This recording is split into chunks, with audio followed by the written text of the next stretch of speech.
Inter Miami ও Philadelphia ইউনিয়নের ম্যাচে দেখা গেল চরম উত্তেজনা। কুইন সুলেভানকে ইন্টার মিয়ামির খেলোয়াড়রা ঘিরে ধরলে বড় ভাইকে বাঁচাতে ছুটে আসেন ১৬ বছর বয়সী কাভান সুলিভান।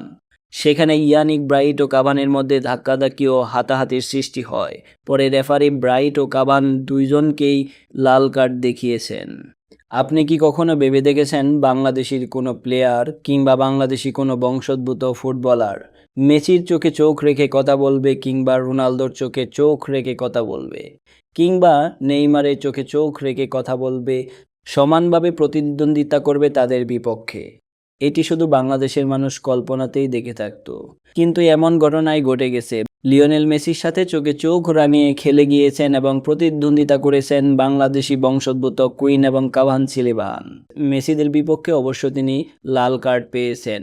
দারুণ এক ঝগড়ার মুহূর্ত হয়েছিল, শেষ পর্যন্ত লিওনেল মেসি ম্যাচটা ড্র করতে পেরেছে। ফিলাডেলফিয়া ও ইন্টার মিয়ামির ম্যাচ নির্ধারিত ৯০ মিনিটের পর যোগ করা হয়েছিল ১২ মিনিট। একেবারে শেষ মুহূর্তে ফিলাডেলফিয়ার কুইন সুলেভানের সঙ্গে মায়ামির ইয়ান ফ্রের ঝগড়া শুরু হয়।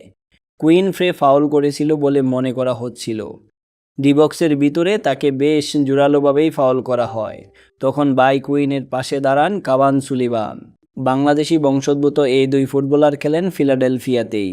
তর্কাতর্কির জেরে এক পর্যায়ে মায়ামির ইয়ানিক ব্রাইট ও ফিলাডেলফিয়ার কাভানের মধ্যে শুরু হয় ধাক্কাধাক্কি।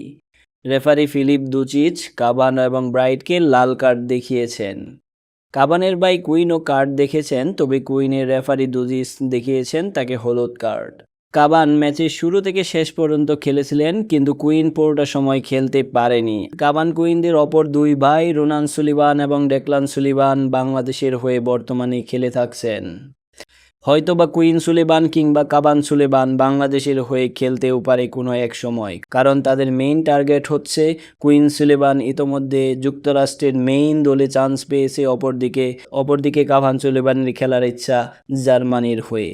এই দুই দল যদি তাদেরকে সঙ্গ না দেয়, তাদের দলে না বেরায়, সেই ক্ষেত্রে এই দুইজনের মুভমেন্ট হবে পরবর্তীতে বাংলাদেশ দল।